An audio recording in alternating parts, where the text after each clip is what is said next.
বন্ধুরা এখন বাজে সকাল ৬টা। এখন আমি ঘুম থেকে উঠেছি। উঠেই প্রথম আমি ছাদে এসেছি, দেখেছি যে রোদটা বেরিয়েছে কি না, কারণ আমি জামা প্যান্ট মেলবো তার জন্য।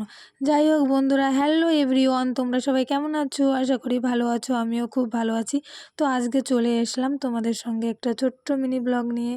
তো দেখো, চলো, আমি প্রথমে ছাদে এসেছিলাম জামা প্যান্ট মেলার জন্য, সেটা তো আমি বলেছি, রোদটা বেরিয়েছে কিনা তার জন্য। দেখো বন্ধুরা, এখানে আমার যে লঙ্কা গাছটা ছিল না, এটা মানে লঙ্কাটা খেয়ে নিয়েছে। কিসে খেয়েছে আমি বুঝতে পারছি না। দেখো, নিশ্চয়ই পাখিতে খেয়েছে লঙ্কাটা। আমি তো ভাবছি হয়তো বড় হবে তার জন্য, কিন্তু বড় হওয়ার আগেই পাখিতে খেয়ে নিল। কি আর করব বলো, কিছু করার নেই। তারপরে দেখো, আমার ভাই ওর বন্ধুদের বাড়ির থেকে 3টে লঙ্কা নিয়ে এসেছিলো। 2টো লঙ্কা মা তরকারি রান্না করেছে, আর একটা লঙ্কার বীজ ছিল, তো সেটা আমি টবে দিয়ে দিয়েছি। দেখো, লঙ্কা চারা বেরিয়েছে। আর এই লঙ্কাগুলো ভীষণই ঝাল, এইটার নাম কি আমি ঠিক জানি না। তারপরে দেখো বন্ধুরা, আমি অনেক ভিডিওতে দেখেছি যে টবে কচু গাছ লাগানো হয়, তো এই কচু গাছগুলোর থেকে অনেক কচুরলতি হয়, কিন্তু আমার হচ্ছে না। মাটির প্রবলেম না কি আমি সেটা বুঝতেই পারছি না।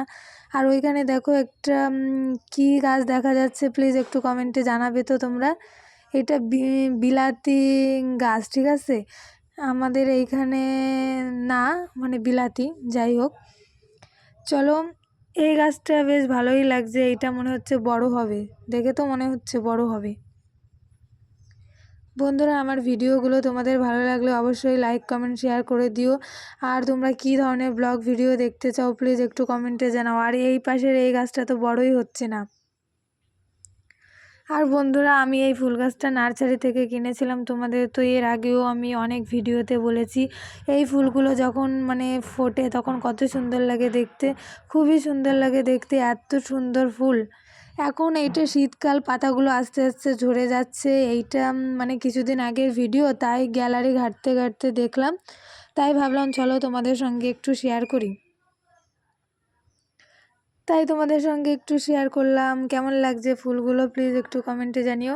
আর আমাদের পাশের বাড়ি একটা কাকা, মানে আমাদের এই পাশটা জল হয়েছে, তো ওই কাকা জাল পেতেছে, সেইখানে এই মাছগুলো পেয়েছে। দেখো, আমাদের এদিকে দেশাল মাছও পাওয়া যায়। তো যাই হোক বন্ধুরা, তোমরা সবাই ভালো থেকো, সুস্থ থেকো। দেখা হচ্ছে নেক্সট কোনো আরও একটা ব্লগ ভিডিওতে। ততক্ষণে তোমরা সবাই ভালো থেকো, সুস্থ থেকো। সবাইকে অনেক অনেক ভালোবাসা। Thank you for watching my video. তো টাটা, সব বন্ধুদেরকে জানাই অনেক অনেক ভালোবাসা। টাটা।